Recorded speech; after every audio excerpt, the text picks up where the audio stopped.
Joe Hill now is Mitchell Melton, defensive end for Virginia. And I'm just observing because we're all freezing, long sleeves on. And here you are sitting with short sleeves and not a shiver in sight. He's extra cold. Yeah, no, I'm kind of used to this. Being in Ohio State for 5 years, got acclimated to the cold weather, so I'm good. He lying. He That's just what dogs told me do. He was cold too, though. He is lying. Behind the scenes, you know.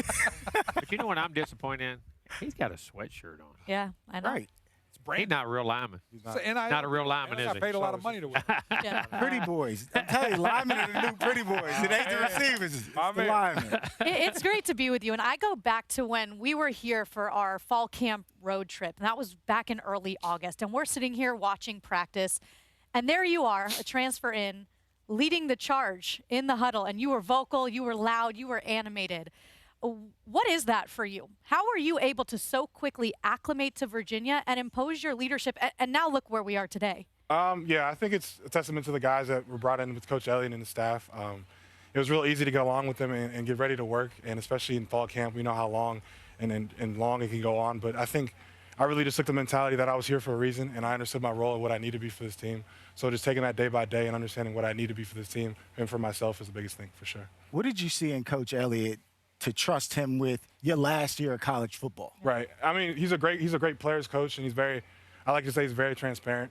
And so during that time in the transfer portal process, which was crazy and very unique, I definitely was transparent with myself, and in return, he was transparent with me. So that communication was really easy, and from there, we just married up well, understanding what he wanted for his team and what I wanted for my career, and it just worked out really well. What exactly were you looking for? Just the opportunity. I think I did everything I could at Ohio State, but coming here, I needed just more, and I think Virginia also needed that as well. So it married up very well, for sure. You know, emerging at the beginning of the year, you guys were winning shootouts. Right. Now you're creating so many different ways to win on defense. I don't know if I've seen that team. You won by getting a safety. Right. I mean, how that happens once every 100 years. Right. You made a 2-point stop, 1 inch short of the goal line, and then last week you sealed it up with a big interception.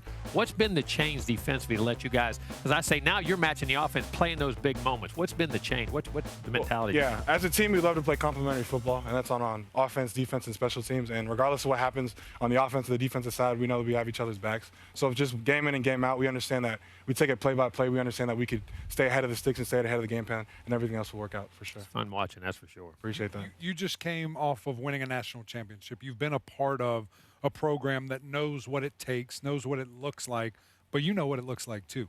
What does this team exemplify that makes you confident that you can win championships and participate in a college football playoff? Yeah, one thing I like to try to harp on with the guys is competitive excellence, and that's just essentially making a play when your number's called and being ready for that moment wherever it may be. Because games are won and lost in many small, very moments, you know what I'm saying? And from there, it's just understanding that you have to be at your best at all times. And I think the guys really understood that, and then I always like to say that these guys are willing to learn and willing to lead. So with that, they're really just open to the criticism, open to changing whatever they need to do to be successful. You guys seem like a close-knit group. Like you seem like a family from day one. What's allowed the chemistry to grow so fast? Again, it's just kudos to Coach Elliott and the staff and the guys that he brought in, because we have a plethora of transfers, I like to say, and it's crazy how well we gel together, but it just goes back to that time that we spent working in the winter and in the fall and the spring, just getting to know each other and gelling and to understanding what we needed to be successful. So it's just like allowing the work to kind of build that camaraderie and that brotherhood for sure. Who's the guy that you gravitated to the most when you first got here? I always say Jamir Carter. He is the standard of Cavalier football, and especially here at Virginia.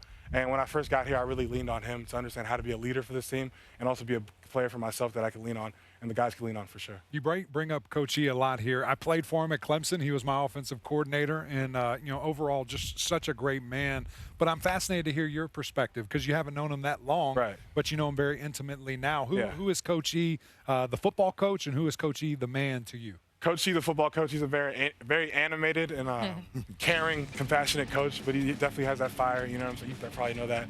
But I'd say him as a person, he's a very detailed and careful person, and he's more so, and I think what really sold me on was Virginia is the way in which he tries to cater to our 30-year-old version of ourselves, and what that really means is just like understanding that football isn't forever, and you have to build this brand of yourself that's going to last outside of football. So he's really harped on that in the guys, and I've taken a heart to it as well, for sure. And the great teams you're on, people remember, that would say remember November. November games have to matter, and these are going to matter for y'all. What's been y'all's messaging to keep it one step at a time and not try to look, say, hey, we're going to go to a championship or whatever? What's been your messaging from your coaches and from yourself. You guys, as I say, you're carrying the water to the players. What has been y'all's messaging to the guys to keep them in the moment? Right, and it's just taking the game one step at a time, but also being 1-0 and everything. Understanding that we can't get anywhere if we don't first play this game. We first beat Wake Forest. So understanding that whatever our accomplishments or whatever our goals are, that has to start with this game here, and it has to start with our preparation and practice and things like that, for sure. You just said goals. Individually, I'm sure you set some. How close are you to reaching those for the season? I found myself, when I have those goals or when I look for goals, I feel as though I press for plays. So I'm trying to take a step back and change my mentality and my mindset to find peace of mind in the present and let that take precedence in everything I'm doing. So I understand that this is a blessing right here, sitting in front of y'all, talking in front of the TV, it's awesome. But knowing that this journey in itself has been a blessing and it's had its ups and downs, but without it all, I wouldn't be sitting here in front of you, the man I am today. So I think just for me, understanding that peace of mind in the present moment is the biggest thing, for sure. I'd ask you what you want to be when you grow up, when football's all said and done, but I think you can clearly, after talking to you, be anything you want to be.